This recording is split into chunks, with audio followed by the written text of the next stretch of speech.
नमस्कार, SBT news में आपका स्वागत है। पेश है 7 फरवरी बुधवार दोपहर 1:15 बजे राजस्थान की 15 बड़ी खबरें।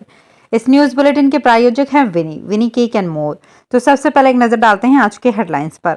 मुख्य सचिव सुधांश पंत पहुंचे ग्रेटर निगम मुख्यालय, कार्मिकों में मचा हड़कंप। सीएम भजनलाल शर्मा का दिल्ली दौरा, सांसदों से चाय पर चर्चा, अमित शाह से भी हो सकती है मुलाकात। भूपेंद्र सिंह हुड्डा शरद पवार के आवास पहुंचे। पटना से दिल्ली रवाना हुए नीतीश कुमार और राज्यसभा की बैठक 10 फरवरी तक बढ़ाई। और अब खबरें विस्तार से। राजस्थान के मुख्य सचिव सुधांश पंत आज सुबह 9:25 पर ग्रेटर नगर निगम का मुख्यालय पहुंचे। मुख्य सचिव सीधे मुख्यालय में शाखाओं का निरीक्षण करने पहुंचे। वहां व्यवस्थाओं के साथ पत्रावलियों को देखा और अधिकारियों से पेंडेंसी की जानकारी जुटाई। उन्होंने कार्मिकों की उपस्थिति की भी जानकारी ली। मुख्य सचिव के निगम पहुंचने की सूचना मिलते ही निगम कार्मिकों में हड़कंप मच गया। कार्मिक अपने अपने कक्ष में पहुंचे और कक्ष में फाइलों को व्यवस्थित करने में जुट गए। जेडीए और जिला कलेक्ट्रेट का औचक निरीक्षण करने के बाद सीएस आज ग्रेटर नगर निगम मुख्यालय पहुंचे। यहां उन्होंने विभिन्न शाखाओं में जाकर निरीक्षण किया। राजस्थान के मुख्यमंत्री भजनलाल शर्मा आज दिल्ली दौरे पर हैं। आज मुख्यमंत्री के दिल्ली दौरे का दूसरा दिन है। सीएम आज राजस्थान के सांसदों के साथ चाय पर चर्चा कर रहे हैं। प्रदेश अध्यक्ष सीपी जोशी के आवास पर चाय पर चर्चा में लोकसभा और राज्यसभा के सभी सांसद शामिल रहने वाले हैं। प्रभारी अरुण सिंह के साथ सह प्रभारी भी मीटिंग का हिस्सा बनेंगे। चाय पर चर्चा के दौरान प्रभारी अरुण सिंह, केंद्रीय मंत्री अर्जुन मेघवाल, कैलाश चौधरी, सांसद सुमेधानंद सरस्वती, राहुल कस्वा, रंजीता कोहली, नरेंद्र खीचड़, राजेंद्र गहलोत, सुखबीर सिंह जौनपुरिया, निहाल चंद, भागीरथ चौधरी, राहुल कस्वा शामिल हैं। इसके अलावा संसद भवन में केंद्रीय नेताओं से मुलाकात भी सीएम भजनलाल करने वाले हैं। हरियाणा के पूर्व मुख्यमंत्री और कांग्रेस नेता भूपेंद्र सिंह हुड्डा शरद पवार के आवास पर पहुंचे और सांसद सुप्रिया सुले से मुलाकात की। एनसीपी विवाद के संबंध में चुनाव आयोग ने अजीत पवार के नेतृत्व वाले गुट के पक्ष में फैसला सुनाया है। बिहार के मुख्यमंत्री नीतीश कुमार दिल्ली में प्रधानमंत्री नरेंद्र मोदी, केंद्रीय गृह मंत्री अमित शाह और भाजपा के राष्ट्रीय अध्यक्ष जेपी नड्डा से मुलाकात के लिए पटना से रवाना हुए। सूत्रों के मुताबिक पीएम मोदी से मुलाकात के दौरान सीएम नीतीश कुमार बिहार के लिए विशेष पैकेज की मांग कर सकते हैं। वो भाजपा के वरिष्ठ नेता लालकृष्ण आडवाणी से भी मिल सकते हैं। राज्यसभा की बैठक 10 फरवरी तक बढ़ा दी गई है। राज्यसभा के सभापति जगदीप धनखड़ ने उच्च सदन में बुधवार को ये घोषणा की। सुबह सदन की कार्यवाही आरंभ होते ही धनखड़ ने बताया कि कार्य मंत्रणा समिति की मंगलवार को हुई बैठक में इस विषय पर चर्चा हुई थी, जिसमें मौजूद सभी दलों के नेताओं ने राज्यसभा की बैठक 10 फरवरी तक बढ़ाए जाने पर सहमति जताई। धनखड़ ने कहा, 10 फरवरी को बैठक के दिन ना तो शून्यकाल और ना ही प्रश्नकाल होगा।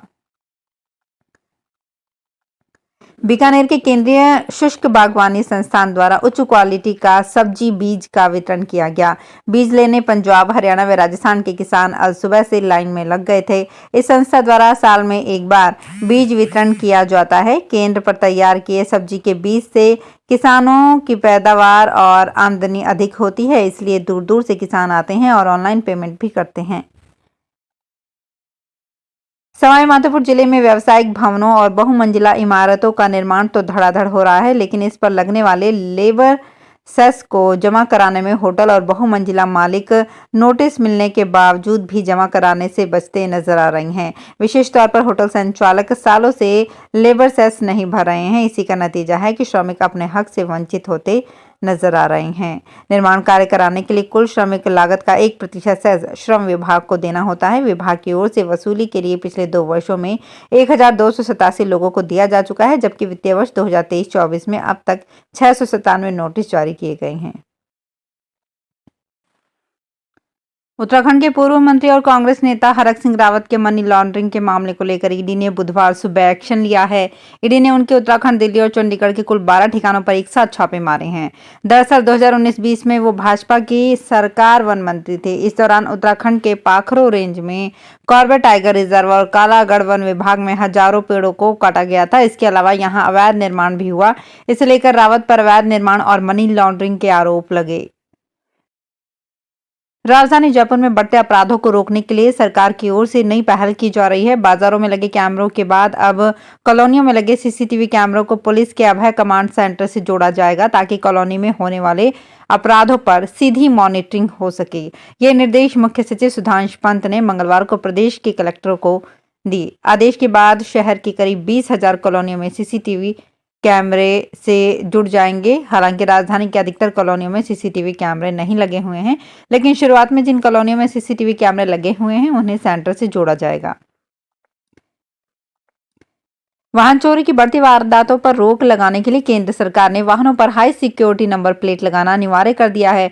मोटर व्हीकल एक्ट की धारा 41 के तहत शोरूम मालिक बिना नंबर प्लेट के वाहन डिलीवर नहीं कर सकता है, जबकि हकीकत इसके उलट है। राजधानी में रोजाना मोटर डीलर्स 800 से ज्यादा वाहनों की बिना जयपुर नंबर प्लेट के ही डिलीवरी कर रहे हैं। उदाहरण इसका आप मोती डूंगरी गणेशी मंदिर सहित अन्य मंदिरों के बाहर रोज देख सकते हैं, जहां नए वाहनों की पूजा कराने मोटर मालिक लेकर आते हैं।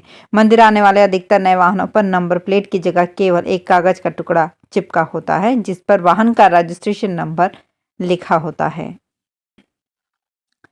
राजस्थान में पिछली सरकार ने 48,000 पदों पर अध्यापक भर्ती निकालकर खूब वाहवाही लूटी थी। पिछले साल दिसंबर में निकाली गई इस भर्ती में सरकार ने तेजी से काम करते हुए आचार संहिता से पहले नियुक्ति का भी प्रयास किया, लेकिन 37,000 पदों पर नियुक्ति की प्रक्रिया पूरी हो सकी। अब भी इस भर्ती में 11,000 पदों पर नियुक्ति का इंतजार है। अभ्यर्थी आए दिन इन पदों को भरने को लेकर मांग कर रहे हैं, लेकिन सरकार ध्यान नहीं दे रही है। इसमें भी मजेदार बात यह है कि लेवल 1 के करीब 4,000 पदों पर तो नियुक्ति आदेश भी जारी हो चुके हैं, लेकिन इनकी भी नियुक्ति अटकी हुई है। विभाग के अधिकारी इन शिक्षकों की नियुक्ति को लेकर कोई ठोस जवाब नहीं दे रहे हैं।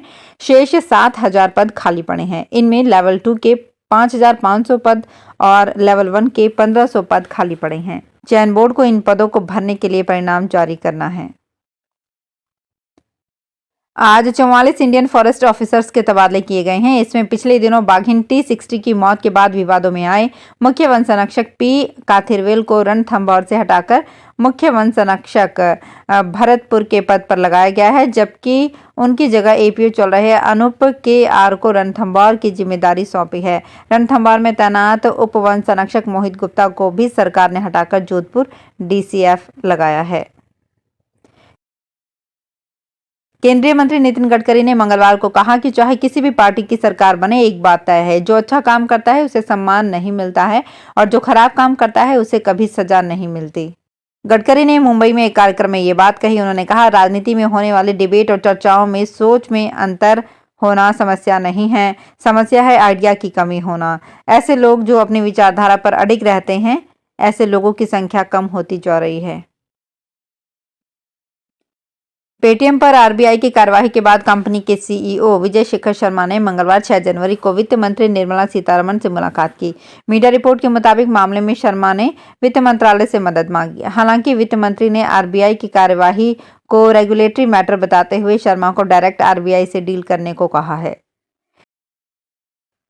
हिमाचल प्रदेश, जम्मू कश्मीर और उत्तराखंड में हुई बर्फबारी का असर अब मैदानी इलाकों पर दिख रहा है। हिमाचल प्रदेश, पंजाब, हरियाणा, दिल्ली में आज कोल्ड वेव का अलर्ट है। इन राज्यों में शनिवार को न्यूनतम तापमान 6 डिग्री सेल्सियस रिकॉर्ड किया गया। हरियाणा के करनाल में तापमान 4.2 डिग्री सेल्सियस पहुंच गया।